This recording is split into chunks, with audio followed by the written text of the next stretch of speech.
Hello दोस्तों, आप सभी का आज के अपने 16 फरवरी के करंट अफेयर में स्वागत है। कल अपन ने 15 फरवरी के करंट अफेयर को देखा था, उसके बारे में अपन ने बहुत कुछ पढ़ा था और बजट को लेकर वगैरह सब पढ़ा था। लेकिन आज अपन 16 फरवरी के करंट अफेयर शुरुआत करते हैं। इसमें भी कुछ मुख्य बातें आज चर्चा में रही हैं, उनको अपन विशेष चर्चा करेंगे। देखते हैं पहली क्या बात है और क्या बात नहीं है। कि कह रहा है केरल, क्या बात कर रहा है केरल। केरल की जो स्त्रियां हैं उनके लिए क्या है कि अभी योजना शुरू की है। केरल की स्त्री सुरक्षा, कौन सी केरल सरकार है, उन केरल गवर्नमेंट ने क्या किया कि स्त्री सुरक्षा के लिए योजना बनाई है। क्या योजना बनाई है कि उन इस स्त्री सुरक्षा योजना के तहत क्या कर दिया जाएगा, यानी प्रत्येक माह उनको 1,000 रुपए दिए जाएंगे। कितने 1,000 रुपए दिए जाएंगे? तो 1,000 रुपए दिए जाएंगे। तो ये क्वेश्चन आ सकता है करंट अफेयर की दृष्टि से कि किस सरकार ने स्त्री सुरक्षा योजना को शुरू किया है। तो यह केरल सरकार ने किया। केरल सरकार ने कब किया है? तो 2026 में किया है। इसमें कितने पैसे मिलेंगे? तो ये आपको याद रखना है, 1,000 कितने मिलेंगे? मासिक पेंशन की दिया जाए। अब इसमें क्यों करना पड़ा? केरल सरकार ने बेरोजगार महिलाओं और ट्रांस महिलाओं के लिए, यानी ट्रांसफर करवाती है उन महिलाओं के लिए, ये क्या कर दिया है, उनके एक सुरक्षा की दृष्टि से 1,000 रुपए मिल जाएंगे। इस स्त्री सुरक्षा योजना की शुरू की है। अब केरल की अगर मैं बात करूं, स्टैटिक जीके में क्या है कि इसकी राजधानी पूछ सकता है। और अभी ऐसे क्वेश्चन बहुत देखने को मिलता है, इधर राजस्थान दे दे, इधर आंध्र प्रदेश दे दे, इधर महाराष्ट्र दे दे, और उस एक साइड उनकी कैपिटल दे दे, यानी उनकी राजधानी पूछ लिया जाए। और उस दृष्टि में आपको पूछ लिया जाता है कि इस सही सुमेलित कीजिए। तो आपको इसमें 2-3 अगर याद है तो आप अच्छे से इनको कर सकते हो। अगर तिरुवनंतपुरम वहां की क्या है? राजधानी है। क्या है? राजधानी। वहां के मुख्यमंत्री की बात करूं, पिनाराई विजयन क्या है? वहां के मुख्यमंत्री हैं। मैंने कहा था कि वहां राजस्थान के मुख्यमंत्री कौन है? भजनलाल शर्मा है। कौन है? राजस्थान के भजनलाल शर्मा। अगर अपन एमपी यानी मध्य प्रदेश की बात करें तो कौन है? मोहन यादव। इनसे पहले कौन थे? शिवराज सिंह। तो ये चीजें आपको बहुत बारीकी से बार बार याद रखनी है। अगर मैं बात करूं राजस्थान के राज्यपाल को लेकर, तो राज्यपाल कौन है? हरिराव किशनराव बागड़े। तो ये बहुत सारी जानकारी है जिसमें अपन देख सकते हैं। केरल अगर बात करें तो केरल लिंग आधारित बजटिंग अपनाने वाला भारत का पहला राज्य। अगर मैं बात करूं केरल शब्द आया, इसका मतलब आपको याद रखना है केरल। क्या याद रखना है? केरल का ये करंट अफेयर है। 2011 की जनगणना हुई थी और उस 2011 की जनगणना के अनुसार कहा गया कि भारत का सर्वाधिक साक्षरता दर वाला राज्य कौन सा है? तो भारत का सर्वाधिक क्या है? सर्वाधिक साक्षरता दर वाला राज्य। ये बात हो गई। अगर मैं राजस्थान की दृष्टि में देखूं, राजस्थान की दृष्टि में, किसके दृष्टि में? राजस्थान। अपन राजस्थान के निवासी, तो अपन को राजस्थान का निचोड़ सबसे पहले करने का जरूरी। अब राजस्थान की 2011 की जनगणना की बात करूं तो राजस्थान में पूछे कि सर्वाधिक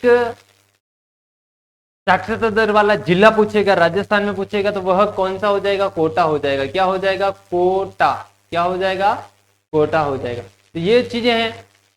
अगर आपको पूछे न्यूनतम जनसंख्या घनत्व वाला जिला, तो वो आपको बताना जैसलमेर। कौन सा मेर? जैसलमेर। अगर सर्वाधिक पूछे जनसंख्या घनत्व वाला, तो जनसंख्या घनत्व वाला सर्वाधिक पूछे तो अपन को पता है जयपुर क्यों होगा? वहां पर कैपिटल भी है जयपुर राजस्थान की, और उसके साथ वहां जनसंख्या अधिक निवास करती है। अगर मैं जैसलमेर की बात करूं तो 1 वर्ग किलोमीटर में कितनी जनसंख्या रहती है? 17 रहती है। कितनी रहती है? 17। अगर राजस्थान का जनसंख्या घनत्व देखा जाए तो वह कितना है? 200 है। कितना है? 200 राजस्थान का पूछ लिया जाए, और मैंने जैसलमेर का 17 बताया है। ये चीजें आपको याद रखना है। आगे देखते हैं और पाते हैं अगला क्या बन रहा है, क्या नहीं बन रहा है। अगला करंट क्या है आज का? बस इस करंट की क्लास में आपको जुड़े रहना है। इस करंट के माध्यम से मैं आपको स्टैटिक जीके जो बार बार, और आपको लगता होगा, लेकिन अभी एसएससी जीडी का एग्जाम हुआ था 2025 में, और उस 2025 में पूछा गया था कि भारत का सर्वाधिक साक्षरता दर वाला जिला कौन सा। तो भारत का जिला नहीं पूछकर उसने राज्य पूछा था, सॉरी, तो जिला नहीं था, वो केरल था। अभी इसीलिए मैंने उसको केरल को आपको अच्छे से विश्लेषण कर दिया था। ये चीजें हैं, बार बार याद रखोगे जितना अच्छा रहेगा, क्योंकि एग्जाम में कहीं से भी पूछ सकते हैं। अगला है आंध्र प्रदेश। अभी आंध्र प्रदेश में भी बजटिंग पास, अभी बजट पेश किया गया और राजस्थान में भी किया गया, लेकिन दोनों को एक ही तारीख को हुआ था, वह थी 11 फरवरी। ये चीज भी याद रखनी थी। राजस्थान में कब हुआ था, तो राजस्थान में अपने 11 फरवरी को हुआ। आंध्र प्रदेश में कब हुआ, 11 फरवरी। आंध्र प्रदेश की अगर राजधानी की बात करें तो अमरावती हो जाएगी, राजस्थान की राजधानी की बात करें तो वह क्या हो जाएगी, जयपुर हो जाएगी। ये चीजें थी। राजस्थान में बजट कौन पेश करता है, हर जगह बजट वित्त मंत्री ही पेश करता है, लेकिन राजस्थान की अगर अपन वित्त मंत्री की बात करें तो वह कौन है, दिया कुमारी है, और वही उप मुख्यमंत्री भी हैं। और पुरुष में उप मुख्यमंत्री पूछे तो वह कौन हो जाएंगे, वह अपने हो जाएंगे प्रेमचंद्र बैरवा, जो भी वर्तमान में है। तो आइए देखते हैं, आंध्र प्रदेश से बजट से रिलेटेड है। आंध्र प्रदेश विधायकों के लिए एआई यानी आर्टिफिशियल इंटेलिजेंट अटेंडेंस, यानी कहने का मतलब जो विधायक उपस्थित या अनुपस्थित है उनकी अटेंडेंस होगी, यानी जो उपस्थिति दर्ज कराने का तरीका वो एआई माध्यम से होगा। तो अभी क्या रहा है, खबरों में रहा है आंध्र प्रदेश विधानसभा। आंध्र प्रदेश की क्या है, विधानसभा। राजस्थान में भी विधानसभा है, ये चीज आपको भी पता है।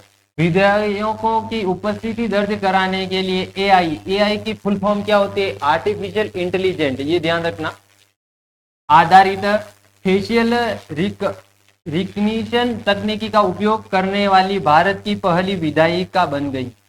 यानी आंध्र प्रदेश भारत की प्रथम विधायिका बन गई है जो एआई के माध्यम से अटेंडेंस करेगी। तो ये चीज आपको याद रखनी है, ये क्वेश्चन आने की संभावना है। तो वेरी वेरी इंपॉर्टेंट लगा देना, वेरी वेरी इंपॉर्टेंट ये चीज है। फिर अगर यहाँ के अपन राज्यपाल की बात करें, ये स्टैटिक जीके का पोर्शन है, अभी ये बदलता रहता है, लेकिन इसमें 16-15 तो ये स्टैटिक जीके का बन जाता है। अभी वर्तमान के राज्यपाल की अगर अपन बात करते हैं, एस अब्दुल नजीर है। कौन है, एस अब्दुल नजीर कौन है, मैंने कहा था राजस्थान के कौन है, राजस्थान के मैंने बताया था अभी हरिभाव किशन राव आगरे। अगर मध्य प्रदेश की बात करें तो कौन है, रघुवर दास है। तो ये चीजें हैं, बार बार याद करोगे जितना आपको प्रॉफिट होगा। इसे 11 फरवरी 2023 को बजट सत्र के दौरान लॉन्च किया गया था। किसको, आर्टिफिशियल इंटेलिजेंट के माध्यम से इसको, ये एआई के माध्यम से इसको लॉन्च किया गया था। मैं जो अभी बजट शब्द आया था इसलिए मैं बजट शब्द का पूरा निचोड़ करना मेरा कर्तव्य बनता है। मैंने कहा था बजट क्या होता है, बजट। सबसे पहले बजट की अगर अपन बात करते हैं, किसकी बात करते हैं, बजट। बजट शब्द मैंने कहा था कौन सी भाषा से बना है, फ्रेंच भाषा से। कौन सी भाषा, फ्रेंच। इस फ्रेंच भाषा के सबसे पहला एक शब्द था बुल्गा। बुल्गा से बनकर एक शब्द बना था बोगोट। क्या बना था, बोगोट, बोगोट बना था। तो ये चीज थी। इसको बोगोट भी कहते हैं। इस बुल्गा शब्द का अर्थ क्या होता था, इस बुल्गा शब्द का अर्थ होता था चमड़े का थैला। क्या होता था, चमड़े का थैला। क्या होता था, चमड़े का थैला। इसे छोटा थैला भी कहते हैं। क्या कहते हैं, स्मॉल बैग, छोटा थैला। क्या बोलते हैं, छोटा थैला। अगर मैं बात करूं इस छोटे थैले को, इस शब्द का प्रयोग सर्वप्रथम कब होता, 18वीं शताब्दी में। कौन सी शताब्दी में, 18वीं शताब्दी। कौन सी शताब्दी, 18वीं शताब्दी में होता है। और इस 18वीं शताब्दी के समय क्या होता है, इंग्लैंड के क्या थे, इंग्लैंड के क्या थे, इंग्लैंड। और इन इंग्लैंड के क्या थे, वित्त मंत्री। उन वित्त मंत्री का जो दस्तावेज का जो ठेला था, मंत्री, और इनके जो दस्तावेज का बैग था, यानी दस्तावेज का जो बैग था, दस्तावेज बैग, और इन दस्तावेज बैग के लिए कहा गया कि ये चमड़े का थैला, बुल्गा शब्द का प्रयोग किया गया था। तो कौन सी भाषा से बना, फ्रेंच भाषा से बना। तो ये चीज आपको ध्यान रखनी है। अभी हमारे भारत में अभी वित्त मंत्री कौन है, ये सबसे इंपॉर्टेंट क्वेश्चन है। सबसे इंपॉर्टेंट क्वेश्चन है कि भारत के वित्त मंत्री कौन है, निर्मला सीतारमण। कौन है, निर्मला सीतारमण, निर्मला सीतारमण, निर्मला सीतारमण, सीतारमण। आइए आगे क्वेश्चन की ओर देखते हैं अपना अगला क्वेश्चन का क्या, क्वेश्चन नहीं अपना करंट, अगला करंट क्या है क्या नहीं, इसको भी अपन एक। मुंबई में भारत की पहली म्यूजिकल रोड, कोस्टल रोड का उद्घाटन हुआ है। मुंबई में भारत की पहली म्यूजिकल रोड कोस्टल रोड का उद्घाटन हुआ है। तो कल मैंने एक बताया था कि अगर अपन दिल्ली से यात्रा करेंगे और इधर महाराष्ट्र यानी यहाँ मुंबई, अगर यहाँ से अगर अपन यहाँ आ रहे हैं, अभी उसका उद्घाटन किया गया था और यहाँ से यहाँ आने में अपन को पहले बहुत ज्यादा समय लगता था, लेकिन अपन अब 12 घंटे में यहाँ क्या हो सकते अपनी उपस्थिति दर्ज करा सकते हैं। तो ये चीजें भी हुई है। और इसकी अगर अपन लंबाई की बात करें तो 1386 किलोमीटर था। कितनी थी किलोमीटर? तो मुंबई से दिल्ली की कुल कितनी दूरी थी? 1386 थी। उस रोडवे से अपन आते हैं तो अपन को 12 घंटे का ही समय लगता है। दूसरी बात करें, पहले बहुत समय लगते थे। विशेष इसके मुंबई में भारत की पहली म्यूजिकल रोड कोस्टल रोड, जिसे भारत की पहली क्या म्यूजिकल रोड है, और भारत की पहली म्यूजिकल रोड है उसका अन्य नाम पूछे तो कोस्टल रोड है। और ये मुंबई कहाँ आता है? तो महाराष्ट्र में आता है। महाराष्ट्र की राजधानी की बात करें तो वो कौन हो जाएगी? मुंबई हो जाएगी। ये आपको याद रखना है। 70 से 80 किलोमीटर घंटे प्रति घंटे की गति पर चलने टायरों के घर्षण से AR रहमत का जय हो गाना सुनाई देता है। यानी आर रहमान का जय हो गाना सुनाई देता है। उद्देश्य क्या है? गति नियंत्रण और सड़क सुरक्षा को बढ़ाना। यानी जैसे सड़क सुरक्षा को बढ़ाने का यानी नियंत्रण करने का तात्पर्य यहाँ इतना सा है कि उस रोड के माध्यम से अपन दुर्घटना कम हो, आराम से जा सके, यात्रा ट्रैवलिंग कर सकते। इन चीजों को अपन नियंत्रण करने के लिए ये इसकी रोड का निर्माण किया गया था। तो आइए अगला करंट देखते हैं। अगला करंट क्या कह रहा है और क्या नहीं कह रहा है। ये भी करंट मोस्ट इम्पोर्टेंट है। ये स्टैटिक जीके आ गया। स्टैटिक जीके में रिवाइज का अपन ने कल पढ़ा था और कल पढ़ा था उसका रिवाइज हो रहा है। यहाँ कल क्या होता? पुलवामा हमला हुआ था। उस हमले के दौरान क्या होता है, उस हमले के दौरान क्या होता है और क्या नहीं होता है, तो अपन उस पर देखेंगे। पुलवामा स्टैटिक्स में देख लेते हैं। स्टैटिक अगर स्टैटिक रिवाइज में देखें, पुलवामा हमला कब हुआ था? 2019 में हुआ था, आप सभी को पता है। और 14 फरवरी को हुआ था।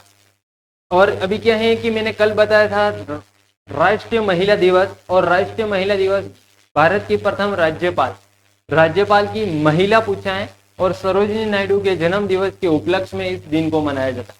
अगर राजस्थान में राज्य महिला दिवस अगर आपको पूछें तो वो 8 मार्च को मनाया जाता है, और वह किसकी याद, किन के जन्म दिवस की याद में मनाते हैं? तो वसुंधरा राजे सिंधिया। मैंने आपको कल बताया था वसुंधरा राजे सिंधिया का जन्म सॉरी वो कहाँ से चुनाव लड़ती है विधायक का? तो वह अपने झालरापाटन झालावाड़ जिले से लड़ती हैं। तो ये चीजें मैंने कल बताई थी। तो आपके 2 क्वेश्चन यहीं से मैंने बना लिए। तीसरा क्वेश्चन ये थी कौन सी विधानसभा क्षेत्र पूछे, झालरापाटन हो जाएगी। और सरोजिनी नायडू की याद में मैंने कहा था भारत की कोकिला किसे कहते हैं, उसका मैंने ऑप्शन भी दिया था। उसका आंसर आपको कमेंट बॉक्स के माध्यम से भी बताना था, जिसमें मैंने था एक था मदर टेरेसा, एक विजय लक्ष्मी करके था, और एक अपने सरोजिनी नायडू था, और एक कोकिला के नाम से लता मंगेशकर था। सॉरी, हाँ, तो लता मंगेशकर। ये 4 ऑप्शन थे, उनमें से आपने क्या किया, उसका आंसर अभी तक आया नहीं है।